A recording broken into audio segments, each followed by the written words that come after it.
Grand Rising, everyone. I like going to live. Spirit and coffee. Got my coffee here. Cheers. Salud. Yum. Okay, let's get started. So yesterday, and I've been talking about, so taking a course called Cosmology and Consciousness, taking another course, Social Intelligence, which is good. It's talking about effective communication, and I think everything's interconnected, right? I think we can make a connection to all things in some way, in some regard, in some respect. So, in social intelligence, talking about nonviolent communication, but also in cosmology and consciousness, talking about how quantum physics and classical physics works. And I talk about that a little bit in spiritual alchemy. So this morning I was kind of contemplating alchemy and thinking, we as alchemists changed the way that we view the world all the time, because you couldn't call yourself a spiritual alchemist if you were pigeonholed into one way of seeing the world. So as you look at these, you'll see that I've done tons and tons of videos, right? 4 years of videos. And then I think on Podbean, maybe 2 years of content on Podbean on voice audio. But started with the video. And hey, GP man, what's up? I haven't seen you in a while. And so you'll see that through time that there's some basic foundational things that stay the same, but pretty much your mindset changes as you get new information. And so you could never know it all, right? We're Even though the universe lives within us, doesn't mean that we truly understand how it fully operates. We don't. We can't understand. I mean, we look at the body and we'll say, well, yeah, the heart beats because of this and this and that and the other. But I mean, our heart's beating all the time. So we don't understand certain things. Quantum physics still, hasn't calculated. They're looking into quantum gravity or something like that, and trying to figure out what are the properties of quantum physics. How does that operate? So constantly changing. Now we'll see this in alchemy and science, right? Where they're constantly changing their approach. So in a way, science does have some foundation and grounding in alchemy. We change the way, however, people, okay, we do change the way we see it. However, you'll have some scientists that get so stuck to their way of thinking that they can't think outside of it. And because of that, sometimes we get stagnant and stuck. And it's not until we open our mind to new ways of viewing the world that things start to shift and change. And then we start to level up the consciousness, or I don't even want to say level, we expand our consciousness, we expand the way that we view the world, and now we have a better way and approach to interconnecting. So I took this thing with this friend of mine, a workshop, and he's a spiritual alchemist. He's probably one of the only practitioners that I know a few practitioners of alchemy, maybe three or four, that are real true practitioners. And he was putting on these seminars, and his seminar talking about brain hacks and understanding that our brain has the ability to interconnect things. And that is the way the universe works. Everything is interconnected. There's nothing that's separate. We think it is, it looks like it is, but it's not. And the consequences of our actions, there there's like a ripple effect. So something that I'm learning in the quantum physics realm, which is really kind of crazy and didn't even know this before in classical physics, is that the waves, right? How waves work, the ripple effect. What does it even mean? And how does that apply to us and the way that we view the world right now? How do we create the ripple that's going to help to maybe heal the planet and even us? So, looking at the ripple, so back in ancient times, in ancient times, probably 1900, 1800, whenever they started doing classic physics, or Newton came up with, the law of gravity and all these things that they came up with, right? These ideas. And they were calling it the law of gravity. Well, they didn't know how gravity worked. So, and they didn't even know how time and space worked. So, what they said is that there's this infinite time space and that it just is. Well, of course, we have Einstein who came along and he said, hey, here's how it works. But before that, they thought that light itself, because they always measured everything to the speed of light, even time and all that. How fast does it take for something to drop against the speed of light, whatever.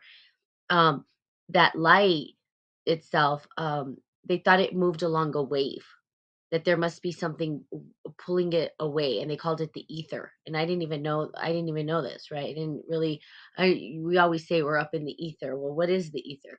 Well, that's where they came up with the word ether. And the word ether was a way to describe how the vibrational tones of light were sent across, but there was none. And Einstein said there's not, and that's where Einstein came out with his science, and said, here's how the universe works. Now, is he right, wrong, good or bad? We don't know. They have done a bunch of experiments and they say, yeah, he's correct.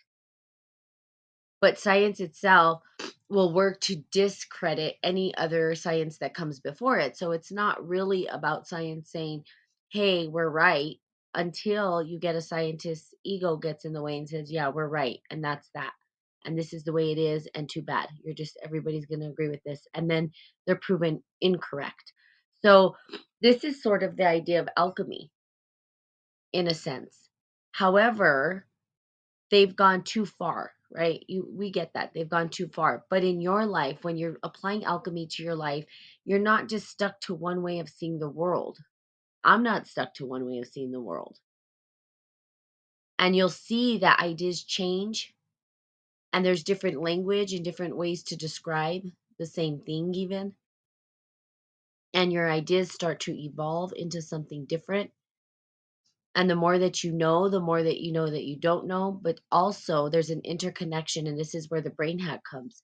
There will be times, if you dive into spiritual alchemy, that you start to understand the interwoven connection to different things, your epiphanies. Like, it's almost like the neurons will fire and your whole brain will be stimulated. And all of a sudden, you're like, understand this big concept, and everything's interconnected.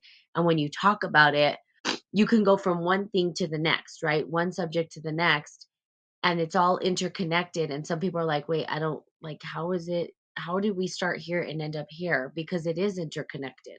But your brain, it allows you to make those connections.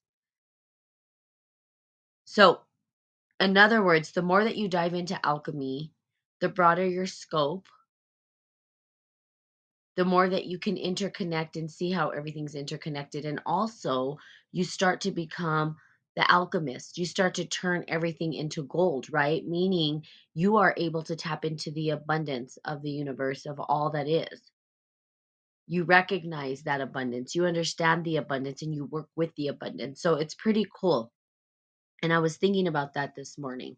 So we do have that ability. Now, as I read in as I read, sorry you guys, I just been getting and I do apologize. Allergies for some reason, which is crazy.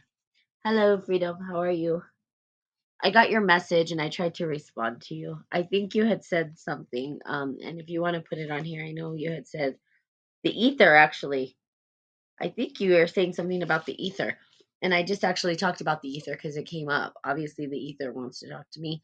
The ether being a concept that came up in classical physics. So go back and do some research, see where these words come from. That's what I do. That's another thing that as alchemists, we do is we go back and we look at the etymology of the word. Where did it derive from?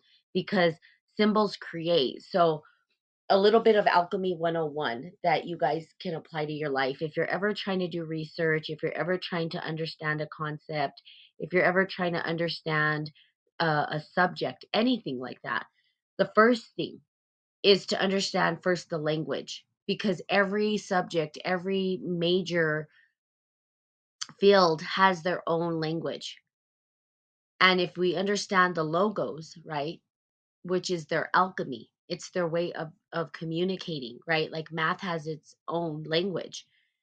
You have to understand math. If you want to be an astrophysicist, you're going to have to understand how to do these complex equations. That's a language in itself. If you're going to be if you're going to be in a symphony, right?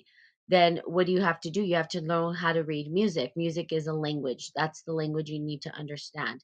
if you're going to write novels, fiction novels, then you need to understand the language of fiction novels. What is it that it takes to get there? There's a process. So each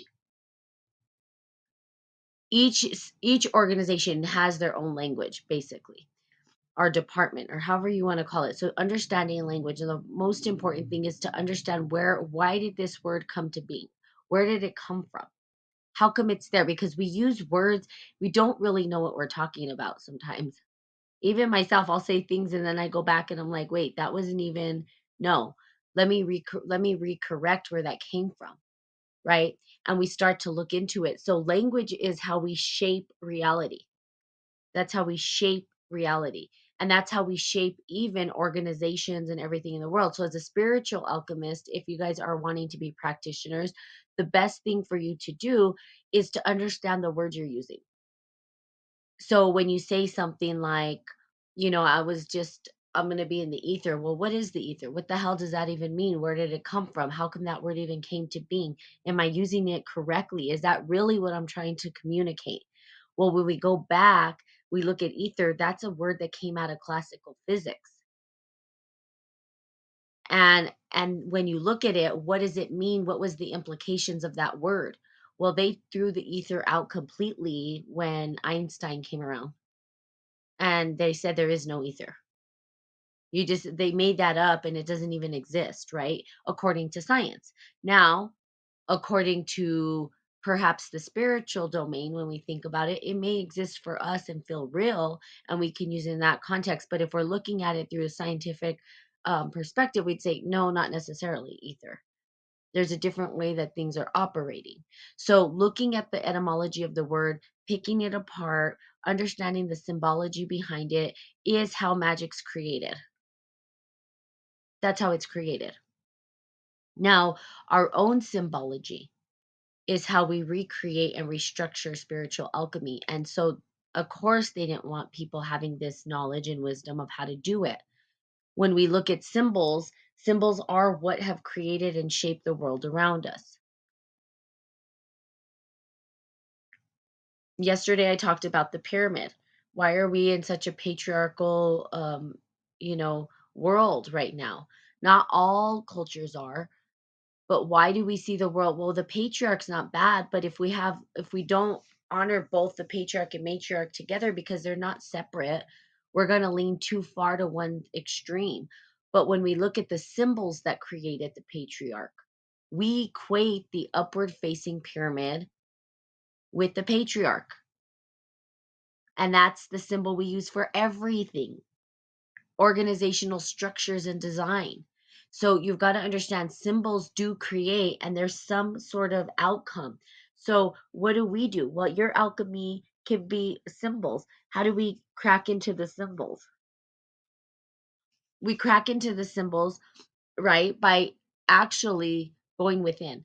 So meditation, when we do all these things, we get these ideas. Now, one thing that happened with me the other day, which is kind of cool, and typically when I tap into sacred geometry, which is kind of what I get, that's my medicine. That's what comes to me as sacred geometry. It typically matches up. I don't have to go learn from a physicist and all that. It comes to me because I look within and I understand nature and how nature might work. And when I look at my models, they align with what the physicists are saying. I have the picture inside because we have those pictures inside of us, right? We have it as within, so without. So part of time, which is a big piece of the equation, when we're looking at classical physics, when we're looking at quantum physics, and if we're looking at it as a spiritual alchemist, the big two things that come up are time and space, right? How do time and space operate? Now, these are the bigger questions and I would say that Einstein and all these people were alchemists. They were alchemists. Now, were they spiritual alchemists? I would say yes. Now, did other individuals bastardize some of their work? I would say yes. And then they manipulated it and da da da, and the story goes on. But what I want to talk about is how they viewed the world. They looked, they contemplated, they had deep introspection. There's stories about each one of these individuals. Even Einstein, when he couldn't figure out a complex equation, he didn't sit there trying to figure it out. He he reflected, he took a bike ride, he started to meditate, he believed in going internally, looking at his dreams. These are things that spiritual alchemists do. We're contemplating the nature of the law of nature, not the law of humankind. See, there's a distortion in the law of human. Nature itself has its own laws, and those laws are operating without us doing anything. Although we have now created, our laws have created a detriment to the natural law, which is causing our own damnation, right? So we, again, another way to say we are our own worst enemy. We are killing ourselves. We think we're above natural law. And because of that, we're killing ourselves.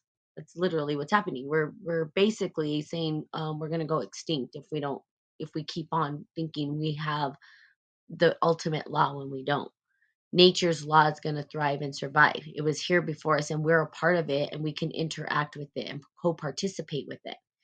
So the reflection, and going back to the reflection in physics, we end up with these concepts, and these concepts being the ether. And the ether was, and something that was really cool to me is that they talk about wave particles, and we have sound is on the wave of air, which is really cool. Right. So air itself sends out that transmission. It's air that sends those wave particles, or whatever you want to call it, wavelengths or whatever, so that we can pick up the sound. Well, they thought the same was true for light. They thought that light had a wave pattern. And of course, they're finding that's not the truth, right? That's not true. But they created the word ether to explain that wave. It was this ether, this unseen thing that they couldn't really see it. They didn't know what it was. So they were trying to figure this out in time and space. Well, how is time and space, how do we apply that to our alchemy, to our life? Because time, right? We only have a certain amount of time. There are certain facts that we can't say we do in this human body that we currently have. Okay, I don't know what happens after. Maybe you get a new body. I don't know. Maybe you go somewhere else. I don't know. But right now, your physical body is never going to happen again in that exact way, in that exact form. And we have it. And we have a certain amount of time on earth as a human here. Now, people understanding how to utilize their time, because we can talk about time and space and how, relative. Oh, okay, the law of relativity. Well, depending on where you are, time is going to slow up, it's going to speed up, it's going to slow down. How do we use our time on earth to do what it is that we are wanting to do? And that's really what I really look at as a spiritual alchemist, reminding people that they do have time here and that they can use it wisely if they choose. So, what does that look like? Well, we can take the law of maybe physics, right? That they've come up. I misspelled ether is, I believe, correct. Yeah, that is right. That is the ether. And look at it. Look it up. Look and see that they created that word to describe the wavelength of light. It's kind of cool because in cosmology and consciousness, I really love reading about quantum physics, classical physics. And I haven't in a while because I started reading other things, of course. I have a wide variety of things that I read, but that's what we're focusing on right now is the physics, the relativity, the law of relativity, basically. And we went from the beginning of the story all the way to how did it come to be? How did everything come to be? And now we're looking at, now how do we utilize it? Again, time being the big thing. So we see Einstein, right, comes in and he says, well, here's time and space. And, the Big Bang says, okay, at the beginning of the Big Bang was the first time and space was created. And so we have what we call these dimples in space. And those dimples in space cause time to seem different from different perspectives. And in fact, when they do, and the reason why science says that this is factual is because if the actual telescopes or whatever they're called up there, what are they called? Give me the right name. Anyway, that are up there, satellites, there they are. the satellites that are in space right now, they have to adjust the time clock because the time clock is not the same as here. So for our GPS to work, they have to manipulate the time up there in order for it to match what's down here. So they know that time is different and it's relative. And if you're going at the speed of light, it's almost like you're slowing down completely. Like time doesn't exist. So kind of really cool and wonky and weird, but again, it's theoretical, right? Because when we look at classical physics and we look at quantum physics, they don't add up.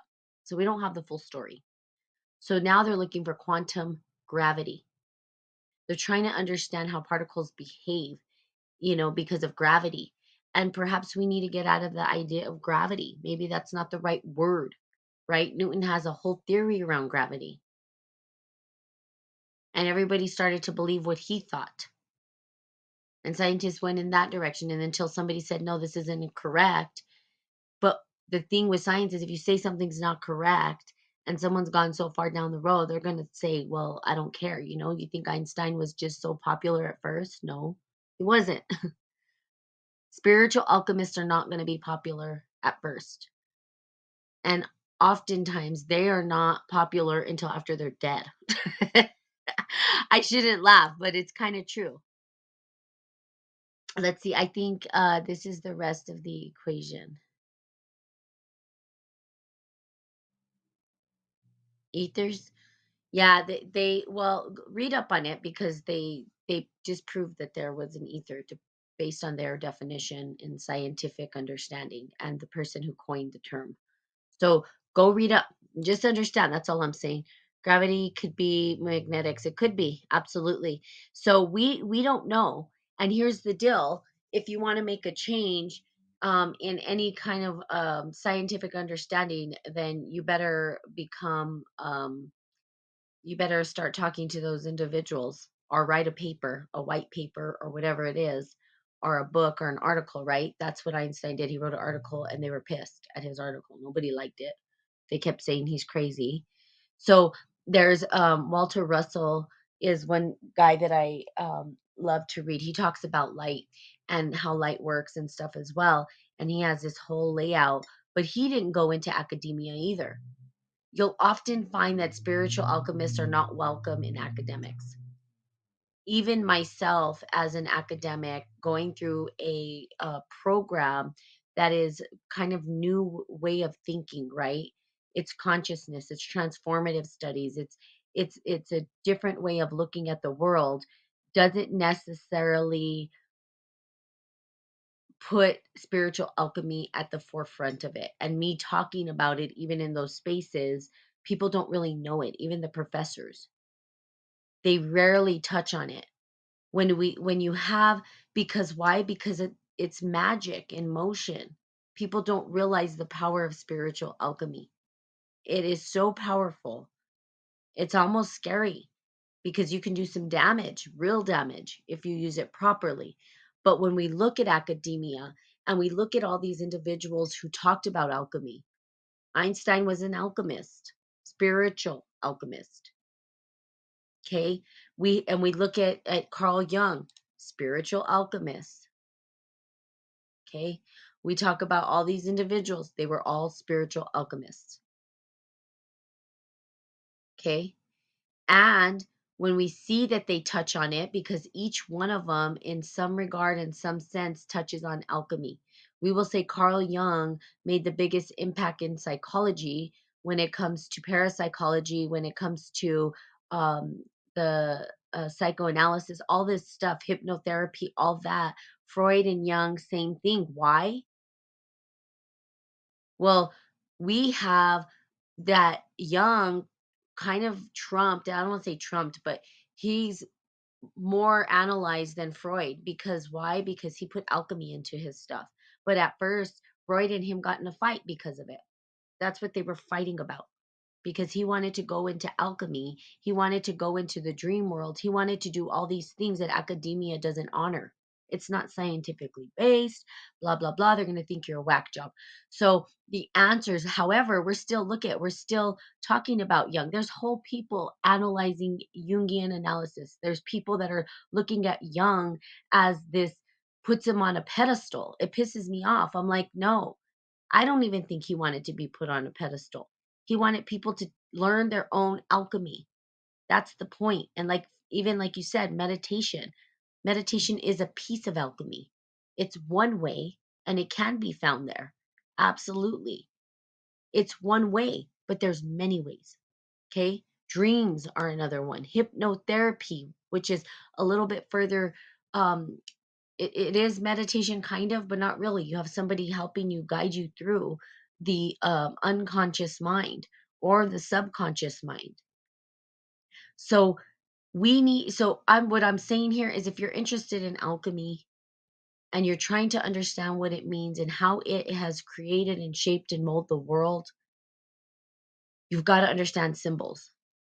Symbols are the base of where it comes from, or how we do our magic in this world, how we co-create with the divine, whatever you want to call it. Now, I call it magic, and people might be afraid of that word, not in a way that, oh, we're conjuring spells and all this. No, we're co-creating with the divine when we do magic. We're looking at natural law, and we're co-participating with natural law. Now, the greatest form, in my opinion, okay, this is just my opinion. Somebody else can have another opinion. I think I've talked about it before. That alchemy in motion, and the greatest system that I see of alchemy in motion that honored nature and co-created with nature is kung fu. Kung fu and tai chi. Tai chi chuan being probably the most Tai Chi Chuan. So Tai Chi, people tend to think Tai Chi is something for health, and it is, and that it's meditation emotion, but it's the most deadly form of Kung Fu.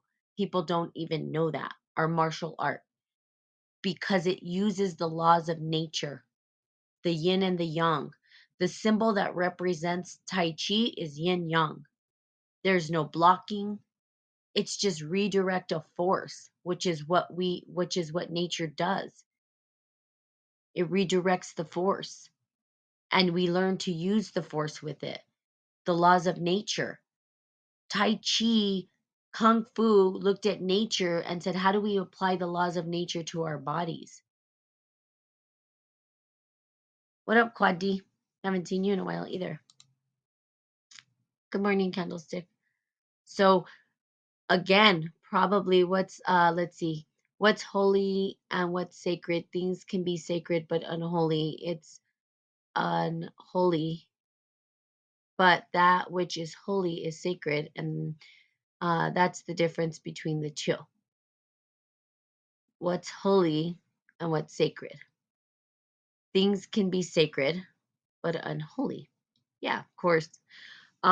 That's intention, and that's only with human beings, right? You wouldn't apply the sacred and unholy and holy to dolphins, but we have these words and language to humans, right? Why? Because we think that we have dominion over everything, and that's bullshit. We don't. Everything's interconnected. So we need to understand holistically, which is holy, like you said, but we also need to understand the intention behind how we utilize that information as humans, because we're making a mess out of this craziness.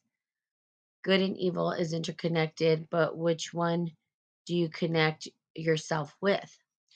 Well, I think there's a balance between the two. Is that a question? Are you is that just a statement for people to ponder? Let me know. Is it because if it's a statement for people to ponder, then I would say, you know, candlesticks is trying to ignite some kind of a um, maybe a thought process for you to journal on or something. um, it's a fact. Yeah. Well, I mean, I don't know if it's a fact. You're saying good and evil's interconnected. Which one do you connect yourself with? You're asking a question there. So I'm trying to figure out if that question is directed towards me, or are you asking people themselves? What are they connecting with? So there's a question there. How deep is a holy? So so again, yeah, and looking at that. Now, how we apply intentionality to it is important. And I think that's kind of what you're getting, candlestick. I think that's the idea you're getting to is intentionality, and that's part of it. However, if you understand that you are interconnected, okay, interconnected to all that exists, and that everything that you do has some consequence, has some result, has some impact, then you will understand that your choices can harm the whole. Now, we don't understand this on a personal level. Now, when we're looking at systems and we look at a whole systems, and we say, holy crap, look what we have done, and whole systems, not just micro systems. I'm talking about macro systems. Okay. The intentionality behind a corporation is critical. Why? Well, because it has an impact, a greater impact on the greater whole. And also we have an impact on that. So there's an intentionality because yes, let's say, candlestick, we connect ourselves with what is good and righteous, okay? And that we are interconnected to nature. But we're standing alone in this. And at the macrocosm, or at the bigger picture, people are choosing into corporations with the intentionality, or you yourself are plugging yourself into a corporation where their intentions are evil. How are you impacting the whole, right? Are you standing in integrity with yourself? So there's a twofold, right? As within, so without, as above, so below. We're looking at the macro, micro, and it's both. It's interconnected. It's not just one or the other. This is where that holistic approach comes from. You can't change the mind of a corporation because a corporation doesn't have a mind. It's a dead entity, right? Corp, dead, dead entity. We breathe life into this dead entity, and we call it a thing, and we act as though it's a human thing. It's not a human thing.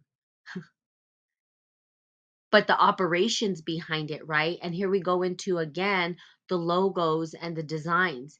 Alchemy is shaped by symbols. Those symbols are going to co-create. They're going to create no matter what you think. So if we're creating in a patriarchal world, does it matter what you do? I don't care how much you try to be, or even talk about equity and inclusion, which is something that I talk about. You can't, it's nearly impossible to say equity and inclusion when you have a pyramid facing like this corporation where only one person at the top is going to be illuminated to the top, is going to be the top head person. There's only one chair for that person to sit on. The systems themselves, the symbols that are created themselves, were not designed to honor inclusiveness. They were not shaped that way. That's what I'm trying to get you guys to understand, that symbols create, and our symbols and how we operate in our life is critical. What symbols are you working through? Are you still working through a patriarchal model, which is not bad? I'm not saying it's a bad thing. I'm just saying there's a consequence. That model is going to have a result because it's a symbol, and symbols create, and that is alchemy. So we go back in time. It's an emergence, right? Let's see. Would you allow a demon or a person with perverted spirit feed your people or even your children? Okay. So, candlestick, are those questions for me or everybody else? I think you're asking for the community. That's kind of what I was asking you. And it's fine. Ask questions, and people can respond or whatnot. Um, but I mean, I'm pretty sure most people are going to say no. Do they practice that? I don't know. Right? But we do. Even though you're asking these questions, we don't even understand that we are under a curse of something greater than we can't even comprehend it, and we don't know how to get out of it. And everybody's lost and everybody's trying to figure it out. No one has the answer right now. And if you start reading in consciousness, right? Yes, the birth certificate is a corporation. You're absolutely correct. Sorry. I just saw that. We get into law, we get into any subject, it's all alchemy. Telling you, spiritual alchemy. And the more that we wake up to this and the more people are starting to recognize this, the crazier things are going to get, because we're undoing these old curses that no longer, they're curses, in my opinion. They're curses. People manipulated it purposefully. They use this information purposefully. Go back in history and you'll see the alchemists were always the ones crucified. They're always the ones who get in trouble. They're always the ones who end up, you either work for them, and by them, I mean the ones who have distorted alchemy and structures. You either work for them and shut your mouth, or you're a whack job and you're defamed, or you're killed off. That's usually how it works. The more and more that people start to wake up to alchemy, because of the process, right? It's a process and it helps us to untangle and unshackle. We're no longer slaves when we understand alchemy exists. We're no longer slaves because we understand that abundance exists in all nature, and there is no there's abundance everywhere. That's what it is. Tapping into the abundance of nature itself, which we're right now, we're taking and taking and taking and taking and taking. We're going to kill ourselves off. That's what we're doing. In fact, your birth certificate as a corporation, um, you was stolen your birth, use maritime law, yes, instead of natural law, absolutely. So I love it. I think all these individuals who are doing what I call commerce, which I took a class credit in commerce ages ago, on these laws and stuff like that, and how the laws were taken. Yes, and you're absolutely right with that. Um, and maritime law was used instead of natural law. Yes, there you go. Good job.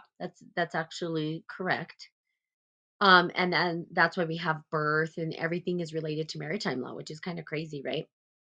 You and whoever wants to answer. I'm just throwing it out there. Awesome. Thank you for your interaction, Candlestick. Appreciate your questions. I appreciate you guys interacting here. This has been a satanic society. Yeah. Um, yeah. What's your ID was stolen. Yeah. Just being human with a conscious. Yeah. We know good and evil. We do. And in the process of changing the status. Yeah. So here's the deal.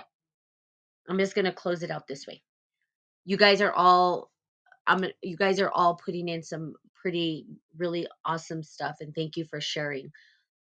Here's the deal when it comes to changing the process. These current systems aren't going to change anything. You can't change a system that we didn't create the system, so we can't change it because it's written in old alchemy. It's written in it's a curse basically. It's a spell that was put upon the humankind. If we go back to indigenous cultures, they talked about it. They knew it was coming. You see, where I come from in New Mexico, if you go back to the ancient times or where you go back to the indigenous cultures that still live today in all their stories, they talk about it. They already knew it was coming and they called it a curse. And guess what? Now we see the result of that curse. It doesn't matter how much we'll say, well, Western society doesn't have it all. No, Western society has done some real damage, right? When they colonized us, been some real damage. And historically looking at New Mexico and where I come from and looking at the individuals here, we're the most impoverished state. It's really kind of sad to see we have alcoholism. We have all of these things. They ripped our rituals and rites away from it. It gives me the chills to even talk about it. They took out ceremony. I'm going to cry. They raped, they took from, and they gave us poison. That's what they did to my people. Born and raised from this land. DNA tests, right, say that I came directly from the soil of New Mexico. We didn't migrate, but I was colonized. I do have Spanish blood in me as well. I'm a product of both of both. And so, candlestick, when I'm talking to you, I'm saying, yeah, we do have a choice. I could choose to be like the colonizers. I can choose to be like that. Or I can choose to go back to my heritage where we were from this land and we had rites of passage, rituals. We honored the land, which we still do, and go back to the ancient traditional ways. But guess what? Those lands have been taken. People were raped, killed, murdered. So much trauma. The current systems that we have were built on sorcery. They weren't built on love and kindness and compassion.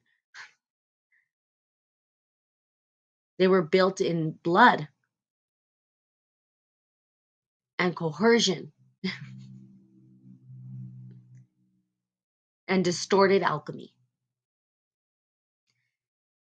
And we can't heal until we reintegrate, right? Until we reintegrate into. Now, this is nothing new what I'm speaking of. I'm not saying something new. What I'm saying is, how do we reintegrate what was taken and then put it back in and reheal? Now, if we don't do it, there's no future for the children and the children's children. Okay? It's merely about our species. It has nothing, or the earth and hydrogen and helium and all the things in the particles that were created this place and all that stuff is always, it's going to be here when we're gone. But will we leave this earth and will we provide a safe place and a beautiful place? Good morning, Thomas. I didn't even see you say good morning. Good morning. For the future generations.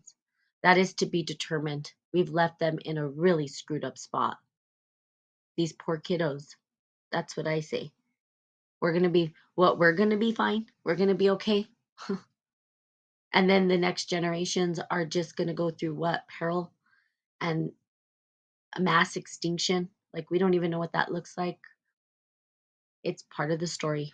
We've created it. We've created our own damn nation.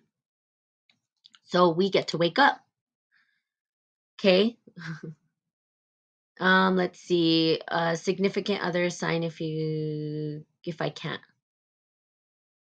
It's spiritually. Oh wait, see what does it say? In the process of changing my status. Oh, you're in the process of changing. I don't think I read that right. Oh, okay, good for you. Good for you changing your status.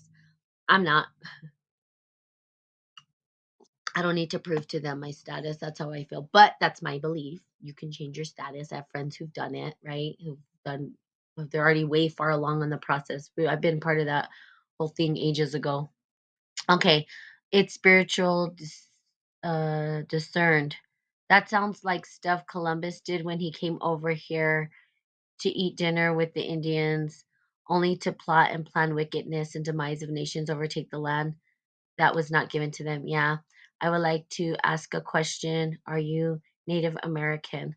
Um, I do have I would say Native. Yes, some part of me is. I'm from New Mexico. And I was born and raised here. And when I didn't know my lineage, right?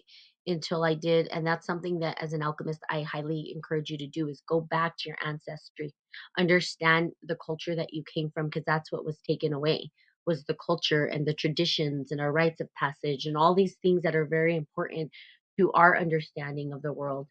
Um, and so when I did it, it said I was from New Mexico. I kept looking in historical records. Where are we from? Where did we migrate from? I don't understand. It keeps saying New Mexico, New Mexico, New Mexico. And I'm like, where am I from? And we were from New Mexico. I'm actually of this soil. So yes, native. But I'm also Spanish. So I have a lot of Spanish blood too. So again, there's no way that I couldn't be because they came over here, right? And they took the lands and they and so I'm a product of both, right? And those are things that I had to work out in myself because I feel that in the Spanish blood, I can feel it inside of me. I can feel what has happened. And I had to forgive and ask for forgiveness, right? Because on behalf of my lineage and my ancestors, and we learn how to do ceremony in our own way. Am I connected to a tribe? No. I'm so far removed from that. But it inherently lives in me, or I wouldn't be speaking alchemy. But I would never call myself, you know, a curandera or anything like that. I'm a spiritual alchemist and I'm a practitioner of the great work. So hopefully that answers it. Columbus didn't understand either, just an idea. Columbus probably didn't exist either, just an idea. Doesn't matter if Columbus existed or not. We know that there has been a bunch of blood shed and all that kind of stuff, right? We don't let Elohim separate the wheat from the tare. Yeah. No, you shouldn't need to prove it. If you are alive, you should not. Amen. Okay. Awesome. So there you have it. Thank you guys for your insight. Looks like everybody else has gotten off, but I appreciate the insight, the talks, the communication, the everybody contributing. It's going to take all of us contributing together. Hopefully we can come to a place where we can actually heal together. Um, I would love to see that. Doesn't necessarily happen. Don't get me started on that. And there's reasons why, because our models, our structures, our organizations weren't designed to do that. They weren't designed. They were designed to compete against each other. One day. But you know what? Hopefully in the future, the children will hear this and they'll be like, oh, okay, this lady was trying to warn people. I don't know, wake people up, trying to help people. And maybe not. Who knows? I don't know where this information goes after I get off of here. So there you go. Anyway, love you guys. Have the most fantastic Tuesday ever, and I'll see you all tomorrow. Bye bye.